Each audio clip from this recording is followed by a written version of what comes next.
Hello everyone, welcome back to another spoken English class in this series. എല്ലാവർക്കും ഈ സീരീസിലെ പുതിയ ഒരു അധ്യായത്തിലേക്ക് ഹൃദ്യമായ സ്വാഗതം. Linking words in spoken English ആണ് നമ്മൾ ഡിസ്കസ് ചെയ്യുന്നത്. നമുക്കറിയാം ഏറെക്കുറെ 100-ലധികം വരുന്ന ലിങ്കിങ് വേർഡ്സുകൾ സ്പോക്കൺ ഇംഗ്ലീഷിൽ വളരെ പ്രധാനപ്പെട്ടതാണ്. ഈ വാക്കുകൾ ഉണ്ടെങ്കിൽ നമുക്ക് വളരെ എഫർട്ട്ലെസ് ആയിട്ട് ഇംഗ്ലീഷ് സംസാരിക്കാൻ സാധിക്കും. അപ്പോൾ ഫ്ലുവൻറ്റ് ഇംഗ്ലീഷിൻ്റെ മർമ്മം സീക്രട്ട് എന്ന് പറയുന്നതാണ് ലിങ്കിങ് വേർഡ്സ് എന്നുള്ളത് നമ്മൾ നേരത്തെ ഡിസ്കസ് ചെയ്തിട്ടുണ്ട്. ഈ സീരീസിലെ മൂന്നാമത്തെ ക്ലാസ്സാണത്, മൂന്നാമത്തെ അധ്യായമാണത്. ഇതിനു മുമ്പത്തെ 2 അധ്യായങ്ങൾ കണ്ടിട്ടില്ലാത്ത ആൾക്കാർ 2 അധ്യായങ്ങൾ തീർച്ചയായിട്ടും കാണുക. ഇന്ന് നമ്മൾ വളരെ പ്രധാനപ്പെട്ട ഏതാനും ലിങ്കിങ് വേർഡ്സുകൾ പരിശീലിക്കാൻ പോവുകയാണ്. ഇന്നത്തെ ക്ലാസ്സിലേക്ക് എല്ലാവർക്കും ഒരിക്കൽ കൂടി സ്വാഗതം. ആസ് ഓഫ് എന്ന് പറയുന്നത് സ്പോക്കൺ ഇംഗ്ലീഷിലെ ഒരു പ്രധാനപ്പെട്ട വേർഡാണ്. സാധാരണ സംഭാഷണങ്ങൾ നിരന്തരം ഉപയോഗിക്കുന്ന വാക്കാണ്. ഇവിടെ ശ്രദ്ധിക്കേണ്ട കാര്യം ആസ് ഓഫിന് 2 വിരുദ്ധമായിട്ടുള്ള അർത്ഥം ഉണ്ട് എന്നുള്ളതാണ്. അത് പ്രത്യേകം ശ്രദ്ധിച്ചില്ലെങ്കിൽ ആ സംഭാഷണത്തിൽ നമുക്ക് ചില കൺഫ്യൂഷൻസ് വരാനുള്ള സാധ്യതയുണ്ട്. അപ്പോൾ നമുക്ക് നോക്കാം. ആസ് ഓഫ് എന്ന് പറഞ്ഞാൽ അതിന് പ്രധാനമായിട്ടും മുതൽ എന്ന അർത്ഥമാണുള്ളത്. മുതൽ, as of means starting from, ഒരു പെർട്ടിക്കുലർ പോയിന്റിൽ നിന്ന് അല്ലെങ്കിൽ ഒരു ടൈമിൽ നിന്ന് സ്റ്റാർട്ട് ചെയ്യുക, മീൻസ് സ്റ്റാർട്ടിങ് ഫ്രം. കൃത്യമായിട്ട് മലയാളത്തിൽ ചുരുക്കി പറഞ്ഞു കഴിഞ്ഞാൽ മുതൽ, ഇത്ര സമയം മുതൽ, ഇന്ന ദിവസം മുതൽ, ഇന്ന സമയം മുതൽ എന്നാണ് അതിൻ്റെ അർത്ഥം. സ്റ്റാർട്ടിങ് ഫ്രം അല്ലെങ്കിൽ effective from A specific time or A date എന്ന അർത്ഥത്തിലൊക്കെയാണ് നമ്മൾ ആസ് ഓഫ് യൂസ് ചെയ്യുന്നത്. ഒരുപാട് കടന്ന് ചിന്തിക്കേണ്ട. മലയാളത്തിൽ മുതൽ എന്ന അർത്ഥത്തിൽ എന്തൊക്കെ പറയുന്നു അവിടെയൊക്കെ നമുക്ക് ആസ് ഓഫ് യൂസ് ചെയ്യാം. ഇനി ഇതിൻ്റെ ഒരു വിരുദ്ധമായ അർത്ഥത്തിൽ, അതായത് അൺടിൽ ഒരു അപ് ടു എന്ന അർത്ഥത്തിലും ചില ഘട്ടങ്ങളിൽ ആസ് ഓഫ് യൂസ് ചെയ്യാറുണ്ട്. അതായത് മുതലിൻ്റെ നേരെ വിരുദ്ധമായിട്ടുള്ള അർത്ഥമാണ് വരെ എന്ന അർത്ഥത്തിലും ചില സമയങ്ങളിൽ ആസ് ഓഫ് ഉപയോഗിക്കാറുണ്ട് എന്നുള്ളത് മനസ്സിലാക്കിയിരിക്കണം. അപ്പോൾ അതെങ്ങനെയാണ് അത് പ്രായോഗികമായിട്ട് ഉപയോഗിക്കുക എന്നുള്ളത് നമുക്കൊന്ന് നോക്കാം. ഞാൻ ഈ തന്നിരിക്കുന്ന സെൻറ്റൻസ് നോക്കൂ. As of today masks are no longer required in public places. As of today, ഇന്ന് മുതൽ, അല്ലേ? ഞാൻ പറഞ്ഞല്ലോ ജനറലി ഇത് മുതൽ എന്ന അർത്ഥത്തിലാണ് നമ്മൾ യൂസ് ചെയ്യുക. ആസ് ഓഫ് ടുഡേ മാസ്കസ്, അല്ലേ? മാസ്കുകൾ. As of today masks are no longer required in public places. പൊതുസ്ഥലങ്ങളിൽ ഇന്ന് മുതൽ എന്ത് വേണ്ട? മാസ്ക് വേണ്ട, ഇന്ന് മുതൽ. മറ്റൊരു ഉദാഹരണം നോക്കിയേ. We are fully booked as of this morning. അപ്പോൾ ഇതൊരു ഹോട്ടൽ റിസപ്ഷൻ എന്ന് പറയുന്ന ഒരു റിപ്ലൈ ആണ്. നിങ്ങൾക്ക് ആ ചിത്രം കണ്ടാൽ അറിയാം. We are fully booked as of this morning. We are fully booked as of this morning എന്ന് പറയുമ്പോൾ നമുക്കിവിടെ ജനറലായിട്ട് മുതൽ എന്ന അർത്ഥത്തിൽ എടുക്കുകയാണെങ്കിൽ ഇന്ന് രാവിലെ മുതൽ മൊത്തം ബുക്കിംഗ് ആണ്. അപ്പോൾ ഇതുവരെ ഫ്രീ ഉണ്ടായിരുന്നു, ഇന്ന് വരെ രാവിലെ മുതൽ മുഴുവൻ ബുക്കിംഗ് ആണ് എന്നർത്ഥത്തിൽ. അപ്പോൾ ഇതൊരു പ്രസൻറ്റിൽ പറയുമ്പോൾ, ഇതൊരു പാസ്റ്റ് രീതിയിലാണ് പറയുന്നതെങ്കിൽ നമുക്കത് വരെ എന്ന അർത്ഥത്തിൽ, ഇന്ന സമയം വരെ. ഓക്കെ, ഉദാഹരണം ആസ് ഓഫ് യെസ്റ്റർഡേ, ഇന്നലെ വരെ എന്ന അർത്ഥത്തിൽ നമുക്ക് ചില സിറ്റുവേഷൻസിൽ നമുക്ക് യൂസ് ചെയ്യാൻ സാധിക്കും. പക്ഷെ നമ്മൾ ശ്രദ്ധിക്കേണ്ടത് എപ്പോഴാണ് വരെ എന്ന് ഉപയോഗിക്കുന്നതെന്ന് ചോദിച്ചു കഴിഞ്ഞാൽ ആ സെൻറ്റൻസിൻ്റെ ബാക്കിയുള്ള ഭാഗങ്ങളിൽ അതുമായി ബന്ധപ്പെട്ട കാര്യങ്ങൾ പറഞ്ഞിട്ടുണ്ടാകും. അതായത് നമുക്ക് ഇന്നലെ വരെ എന്ന് പറയേണ്ട ഒരു കേസിൽ നമുക്ക് വേണമെങ്കിൽ ആസ് ഓഫ് യെസ്റ്റർഡേ എന്ന് പറയാം. പക്ഷേ വെറും ആസ് ഓഫ് യെസ്റ്റർഡേ എന്ന് മാത്രമല്ലല്ലോ നമ്മൾ പറയാം. അത് കഴിഞ്ഞിട്ട് ചില സെൻറ്റൻസുകൾ പറയുമല്ലോ. ആ സെൻറ്റൻസിൽ അതിൻ്റെ അർത്ഥം പൂർണ്ണമായിരിക്കും. എന്തായാലും കൂടുതൽ കാര്യങ്ങൾ നമുക്ക് ഇതിൻ്റെ എക്സാമ്പിൾസ് ഇപ്പോൾ പ്രാക്ടീസ് ചെയ്യാം. എക്സാമ്പിൾ സെൻറ്റൻസ് പ്രാക്ടീസ് ചെയ്യുമ്പോൾ നിങ്ങൾക്ക് ഇതിൻ്റെ പ്രായോഗികമായിട്ടുള്ള ഉപയോഗം കുറച്ചുകൂടെ മനസ്സിലാവും. എനിവേ, ഇപ്പോൾ നിങ്ങൾ ഇത്രയും കാര്യം മനസ്സിലാക്കാം. ആസ് ഓഫ് എന്ന് പറഞ്ഞു കഴിഞ്ഞാൽ നമുക്ക് അതിൻ്റെ പ്രധാനപ്പെട്ട അർത്ഥം മുതൽ എന്ന അർത്ഥത്തിലാണ്. ചില സമയങ്ങളിൽ വരെ എന്ന അർത്ഥത്തിലും ഉപയോഗിക്കാറുണ്ട്. ഇനി നമുക്ക് കുറച്ച് സെൻറ്റൻസുകൾ പ്രാക്ടീസ് ചെയ്ത് നോക്കാം. ആസ് ഓഫ്, ഇന്ന് മുതൽ പുതിയ നിയമങ്ങൾ പ്രാബല്യത്തിൽ വന്നു. As of today, the new rules are in effect. അടുത്ത ആഴ്ച മുതൽ ഞാൻ എൻ്റെ പുതിയ ജോലി ആരംഭിക്കും. As of next week, I will start my new job. ഈ നിമിഷം മുതൽ class റദ്ദാക്കിയിരിക്കുന്നു. As of this moment, the class is cancelled. 2026 മുതൽ കമ്പനി അതിൻ്റെ നയം മാറ്റി. As of 2026, the company has changed its policy. ഇന്നലെ വരെയും ഓഫീസ് അടഞ്ഞിരിക്കുകയായിരുന്നു. As of yesterday, the office was closed. As of practice ചെയ്തു. ഇനി ആസ് ഓഫ് നൗ എന്ന് പറയുന്ന ഒരു പെർട്ടിക്കുലർ ഫ്രേസ് ഉണ്ട്. ആസ് ഓഫ് നമുക്ക് as of now, as of yesterday അല്ലെങ്കിൽ ആസ് ഓഫ് പെർട്ടിക്കുലർ ടൈം നമുക്ക് പറയാൻ സാധിക്കും. എന്നാൽ ആസ് ഓഫ് നൗ എന്ന ഒരു പ്രയോഗം തന്നെയുണ്ട്. ഓക്കെ, അത് നമ്മൾ ഇപ്പോൾ, ആസ് ഓഫ് നൗ, ഇപ്പോൾ എന്ന അർത്ഥത്തിൽ പെർട്ടിക്കുലർലി പറയാൻ ആസ് ഓഫ് നൗ ആണ് യൂസ് ചെയ്യുക. Okay, as of now. അപ്പോൾ ഇപ്പോൾ, ഇതുവരെ, ഇപ്പോൾ വരെ എന്ന അർത്ഥത്തിലാണ് ആസ് ഓഫ് നൗ എന്ന് പറയുന്ന പ്രയോഗത്തിൻ്റെ അർത്ഥം. As of now means at this moment or currently or up to the present time എന്നൊക്കെയാണ് അതിൻ്റെ അർത്ഥം. ഇപ്പോൾ എന്ന് കൃത്യമായിട്ട് മലയാളം ഓർത്തിരിക്കുക. നോക്കൂ, as of now she hasn't reply to the message. ഇതുവരെ she hasn't reply to the message, അവൾ മെസ്സേജിന് മറുപടി നൽകിയിട്ടില്ല. അടുത്ത ഡയലോഗ് നോക്കിയേ. As of now the train is running on time. ഇപ്പോൾ അല്ലെങ്കിൽ ഇതുവരെ ട്രെയിൻ സമയത്തിനാണ് ഓടിക്കൊണ്ടിരിക്കുന്നത് എന്ന അർത്ഥത്തിലാണ്. അപ്പം ആസ് ഓഫ് നൗ ഇതുവരെ, ഇപ്പോൾ, ആസ് ഓഫ് നൗ ഇതുവരെ, ഇപ്പോൾ, ആസ് ഓഫ് നൗ കുറേ തവണ നിങ്ങൾ പറഞ്ഞ് പരിശീലിക്കുക. ഇനി നമുക്ക് ആസ് ഓഫ് നൗ ആയി ബന്ധപ്പെട്ട് കുറച്ച് സെൻറ്റൻസസ് പ്രാക്ടീസ് ചെയ്യാം. ആസ് ഓഫ് നൗ, ഇതുവരെ അല്ലെങ്കിൽ ഇപ്പോൾ വരെ ഷെഡ്യൂളിൽ മാറ്റമൊന്നുമില്ല. As of now, there is no change in the schedule. ഇപ്പോൾ ഞാൻ തിരക്കിലാണ്. As of now, I am busy. ഇതുവരെ അദ്ദേഹം ലഭ്യമല്ല. As of now, he is not available. ഇതുവരെ പദ്ധതിയെക്കുറിച്ച് എനിക്ക് ഉറപ്പില്ല. As of now, I am not sure about the plan. ഇതുവരെ മാനേജറിൽ നിന്ന് ഒരു അപ്ഡേറ്റും ലഭിച്ചിട്ടില്ല. As of now, there is no update from the manager. Okay, as of now പഠിച്ചു. ഇനി അടുത്ത വാക്കിലേക്ക് പോവാണ്. Next linking word so as to ആണ്. അതിന് മുന്നോടിയായിട്ട് ഒരു പ്രധാനപ്പെട്ട കാര്യം, നിങ്ങൾക്ക് സ്പോക്കൺ ഇംഗ്ലീഷ് പ്രാക്ടിക്കലായിട്ട് പഠിക്കണമെങ്കിൽ, ഇപ്പോൾ ലിങ്കിങ് വേർഡ്സ് ഞാൻ പറഞ്ഞല്ലോ, അറൗണ്ട് 120 ലിങ്കിങ് വേർഡ്സ് ഉണ്ട് ഇംഗ്ലീഷിൽ. ഈ 120 ലിങ്കിങ് വേർഡ്സ് നല്ല ഫ്ലുവൻ്റ് ആയി കഴിഞ്ഞാൽ ഇംഗ്ലീഷ് നിങ്ങൾക്ക് എഫർട്ട്ലെസ്ലി സംസാരിക്കാം. അതേപോലെ തന്നെ ലിങ്കിങ് വേർഡ്സ് പോലെ ഒരുപാട് ഘടകങ്ങൾ നമ്മുടെ നിത്യ സംഭാഷണത്തിൻ്റെ ഭാഗമായിട്ട് നമ്മൾ അറിഞ്ഞിരിക്കേണ്ടതുണ്ട്. അങ്ങനെയുള്ള എല്ലാ ഘടകങ്ങളെയും വ്യത്യസ്ത മെത്തേഡ്സ് ഉപയോഗിച്ചുകൊണ്ട് ഉൾക്കൊള്ളിച്ചിട്ടുള്ള ഒരു സിലബസ് ഉണ്ട്. 5 മാസം ദൈർഘ്യമുള്ള ഒരു സിലബസാണ്. ഒരു സ്റ്റുഡൻസിന് ഒരു ടീച്ചർ എന്ന രൂപത്തിൽ ഡയറക്റ്റായിട്ട് ലൈവായിട്ട് പ്രാക്ടീസ് ചെയ്ത് പഠിപ്പിക്കുന്ന ഒരു സ്പോക്കൺ ഇംഗ്ലീഷ് കോഴ്സ് ഞാൻ നടത്തുന്നുണ്ട്. ബ്രിസ് ടു സ്പോക്കൺ ഇംഗ്ലീഷ് മാസ്റ്ററി എന്നാണ് കോഴ്സിൻ്റെ പേര്. ഈ കോഴ്സിനെ കുറിച്ച് അറിയാൻ താല്പര്യമുള്ളവർ ഈ കാണിക്കുന്ന നമ്പറിൽ 9037990442 എന്ന് പറയുന്ന നമ്പറിൽ ഇപ്പം തന്നെ കോൺടാക്ട് ചെയ്യാം.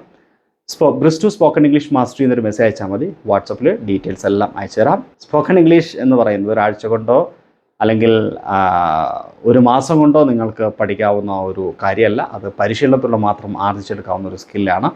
അതുകൊണ്ടാണ് ഇത്രയും സമയമെടുത്തുകൊണ്ട് നമ്മൾ പരിശീലിപ്പിക്കുന്നത്. റെഗുലറായിട്ടുള്ള പരിശീലനം, മിനിമം 5 മാസം ലെങ്ത് ഉണ്ട്. അപ്പോൾ ആ രീതിയിൽ ഒരു ഫീസും, അതായത് വലിയൊരു ഫീസൊന്നുമില്ല. നോർമലി നിങ്ങൾ ഒരു മാസത്തേക്ക് തന്നെ 3000-4000 കൊടുത്തിട്ടാണ് പല സ്ഥലങ്ങളും പഠിക്കുന്നുണ്ടാവുക. പക്ഷെ അത്രയൊന്നും വരില്ല. 5 മാസത്തേക്ക് ആകുന്ന സമയത്ത് നിങ്ങൾക്ക് താരതമ്യേന വളരെ നേരിയ ഒരു ഫീസ് മാത്രമേ വരുള്ളൂ. അപ്പോൾ ഇതിനെക്കുറിച്ചുള്ള കാര്യങ്ങളൊക്കെ അറിയണമെങ്കിൽ നിങ്ങൾ മെസ്സേജ് അയക്കോ, ഡീറ്റെയിൽസ് പറഞ്ഞു തരാം. എല്ലാവർക്കും ബ്രിസ് ടു സ്പോക്കൺ ഇംഗ്ലീഷ് മാസ്റ്ററിയിലേക്ക് സ്വാഗതം. നമുക്ക് ഈ സെഷൻ കണ്ടിന്യൂ ചെയ്യാം. ഓക്കെ, സോ ആസ് ടു എന്ന് പറഞ്ഞാൽ എന്താ? അങ്ങനെ ചെയ്യാനായി, അതിനായി, അതിനു വേണ്ടി. സോ ആസ് ടു അതിനു വേണ്ടി, അങ്ങനെ ചെയ്യാനായി. സോ ആസ് ടു അല്ലേ, നമ്മൾ സാധാരണ സ്പോക്കണിൽ പറയാറുള്ളതാണ്. സോ ആസ് ടു എന്ന് പറഞ്ഞാൽ നമ്മൾ ഇൻ ഓർഡർ ടു എന്ന് പറയാറുണ്ട് ഇംഗ്ലീഷിൽ. ഇൻ ഓർഡർ ടു എന്ന് പറയുന്ന വാക്കിന് അതിൻ്റെ പ്രയോഗത്തിന് തുല്യമാണ്. So as to, in order to, അല്ല for the purpose of, so as to. ഉദാഹരണം നോക്കിയേ. I spoke clearly so as to make sure everyone understood. എന്താ പറഞ്ഞതിൻ്റെ അർത്ഥം? ഐ സ്പോക്ക് ക്ലിയർലി, ഞാൻ വളരെ വ്യക്തമായിട്ട് സംസാരിച്ചു. So as to, that means in order to. എന്തിനു വേണ്ടിയാ? To make sure everyone understood. എല്ലാവരും മനസ്സിലാക്കി എന്ന് ഉറപ്പ് വരുന്നതിന് വേണ്ടിയിട്ട്, എല്ലാവർക്കും മനസ്സിലാവാൻ വേണ്ടി ഐ സ്പോക്ക് ക്ലിയർലി. എന്തിനാണ് ഞാൻ ക്ലിയർ ആയിട്ട് സംസാരിച്ചത്? I spoke clearly so as to make sure everyone understood. എല്ലാവരും മനസ്സിലായി എന്ന് മേക്ക് ഷുവർ ചെയ്യാൻ വേണ്ടി, ഉറപ്പ് വരുത്താൻ വേണ്ടി. So as to make sure everyone understood. മറ്റൊരു ഉദാഹരണം നോക്കിയേ. I always keep fruit in the fridge so as to keep flies off it. ഞാൻ എപ്പോഴും ഫ്രൂട്ട്സ് എന്ത് ചെയ്യുന്നു? ഫ്രിഡ്ജിലാണ് വെക്കാറുള്ളത്. എല്ലായ്പ്പോഴും ഞാൻ ഫ്രൂട്ട്സ് ഫ്രിഡ്ജിലാണ് വെക്കാറുള്ളത്. എന്തിനു വേണ്ടിയാണ്? In order to or so as to keep flies off it. അതായത് അതിൽ ഈച്ച ഇരിക്കാതിരിക്കാൻ വേണ്ടിയിട്ട്, ഈച്ചയെ അകറ്റുന്നതിന് വേണ്ടിയിട്ട്, ഫ്ലൈസിനെ അകറ്റുന്നതിന് വേണ്ടിയിട്ട്. കീപ് ഫ്ലൈസ് ഓഫ് ഇറ്റ്, അതിൽ നിന്നും ഈച്ചയെ അകറ്റുന്നതിന് വേണ്ടിയിട്ട്. I always keep fruits in the fridge so as to keep flies off it. കാര്യം മനസ്സിലായല്ലോ നിങ്ങൾക്ക്? ഓക്കെ, ഇതാണ് so as to എന്ന് പറയുന്ന വാക്കിൻ്റെ ഉപയോഗം. ഏതാനും ചില സെൻറ്റൻസുകൾ നമുക്ക് പരിശീലിക്കാം. so as to. ബസ് പിടിക്കാൻ വേണ്ടി ഞാൻ നേരത്തെ ഉണർന്നു. I woke up early so as to catch the bus. എനിക്ക് മനസ്സിലാകാൻ വേണ്ടി അവൻ പതുക്കെ സംസാരിച്ചു. He spoke slowly so as to make me understand. നല്ല മാർക്ക് വാങ്ങാനായി അവൾ നന്നായി പഠിക്കുന്നു. She studies hard so as to get good marks. Traffic ഒഴിവാക്കാൻ അവൾ നേരത്തെ പോയി. They left early so as to avoid traffic. ആരോഗ്യം നിലനിർത്താൻ അവൻ ദിവസവും വ്യായാമം ചെയ്യുന്നു. He exercises daily so as to stay healthy.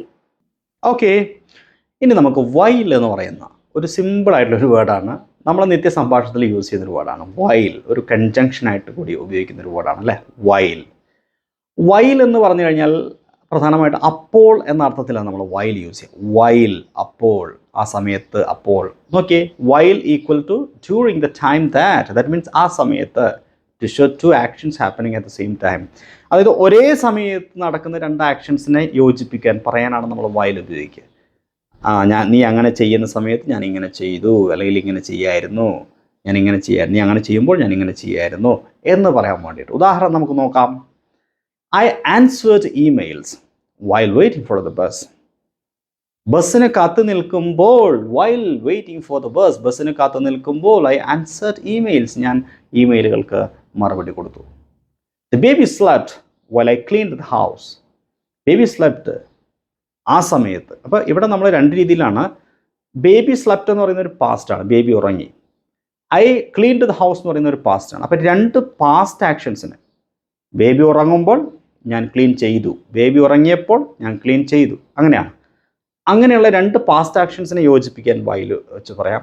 അതേപോലെ രണ്ട് കണ്ടിന്യൂസ് ആക്ഷൻസിന് I was sleeping while he was eating, രണ്ട് കണ്ടിന്യൂസ് ആക്ഷൻസ് ആണ് പാസ്റ്റിൽ. അപ്പോൾ ഈ രൂപത്തിൽ രണ്ട് കണ്ടിന്യൂസ് ആക്ഷൻസിനെ യോജിപ്പിക്കാനും രണ്ട് സിമ്പിൾ പാസ്റ്റ് ആക്ഷൻസിനെ യോജിപ്പിക്കാനും നമ്മൾ വൈൽ ഉപയോഗിക്കും. അതുപോലെ ഒരു കണ്ടിന്യൂസ് ആക്ഷനെയും ഒരു സിമ്പിൾ പാസ്റ്റിനെ യോജിപ്പിക്കാനും നമ്മൾ വൈൽ ഉപയോഗിക്കും. ഇപ്പോൾ ഉദാഹരണത്തിന് baby slept while I was cleaning, ഞാൻ ക്ലീൻ ചെയ്യുന്ന സമയത്ത് ബേബി ഉറങ്ങി, സ്ലെപ്റ്റ് എന്ന രൂപത്തിലും പറയാൻ സാധിക്കും. കാര്യം മനസ്സിലായി എന്ന് കരുതുന്നു. ഏതാനും ചില എക്സാമ്പിൾ സെൻറ്റൻസസ് നമുക്ക് പ്രാക്ടീസ് ചെയ്യാം. അമ്മ ജോലി ചെയ്യുന്ന സമയത്ത് കുഞ്ഞ് കരയുകയായിരുന്നു. The baby was crying while the mother was working. അത്താഴം കഴിക്കുമ്പോൾ ഞാൻ ടി വി കണ്ടു. I watched TV while eating dinner. മഴ പെയ്യുമ്പോൾ ഞങ്ങൾ ഫുട്ബോൾ കളിക്കുകയായിരുന്നു. We were playing football while it was raining.